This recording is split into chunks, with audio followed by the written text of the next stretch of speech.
Untuk kali ini saya akan menjelaskan tentang gangguan pemrosesan sensorik. Apa sih gangguan pemrosesan sensorik? Mari kita simak. Gangguan pemrosesan sensorik merupakan kondisi yang mempengaruhi otak dalam memproses informasi melalui panca indera. Orang yang mengalami gangguan ini, terlebih khusus anak usia dini, mungkin akan mengalami kesulitan untuk menerima, memproses, dan merespon informasi melalui panca indera.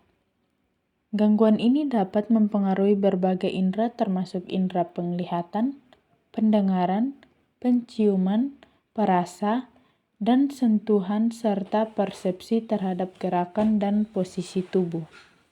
Nah, selanjutnya saya akan membahas tentang beberapa faktor yang mempengaruhi gangguan pemrosesan sensorik, yaitu yang pertama faktor genetika.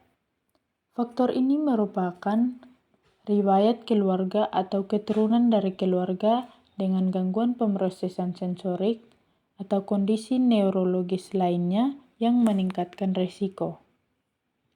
Yang kedua, faktor lingkungan.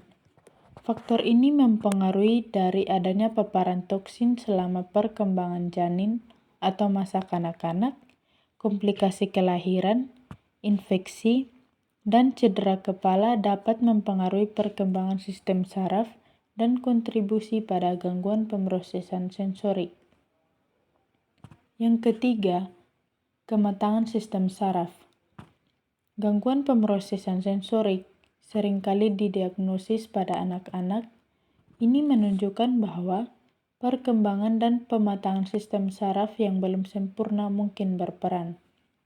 Otak yang masih berkembang pesat pada masa kanak-kanak dan ketidakmatangan dalam pemrosesan informasi sensorik dapat menyebabkan gejala gangguan pemrosesan sensorik.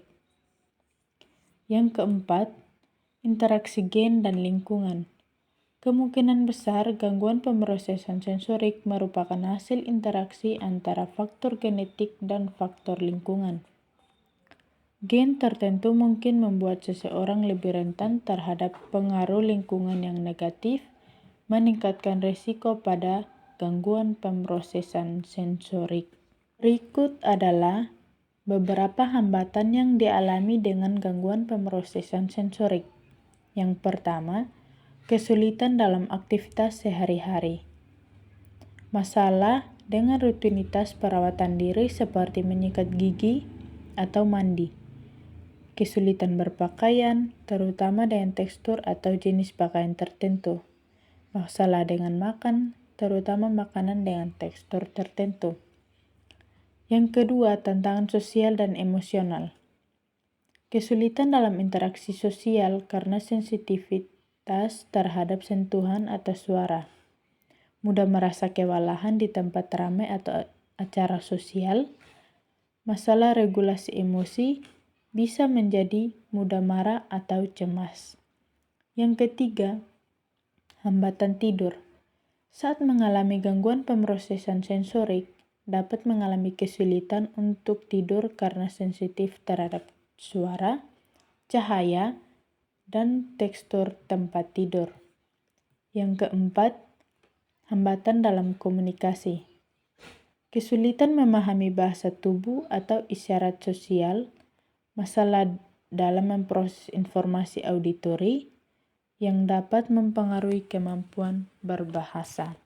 Berikut adalah beberapa solusi dalam menangani kasus tersebut, yaitu yang pertama, terapi okupasi.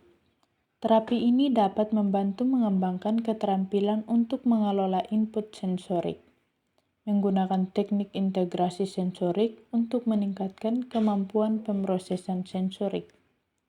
Yang kedua, diet sensorik.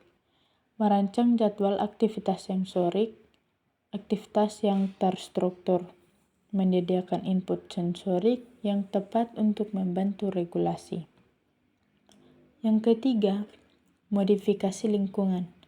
Menyesuaikan lingkungan rumah, sekolah, atau tempat bermain anak untuk mengurangi stimulasi berlebihan, menggunakan pencahayaan yang tepat, mengurangi kebisingan, atau menyediakan ruangan tenang.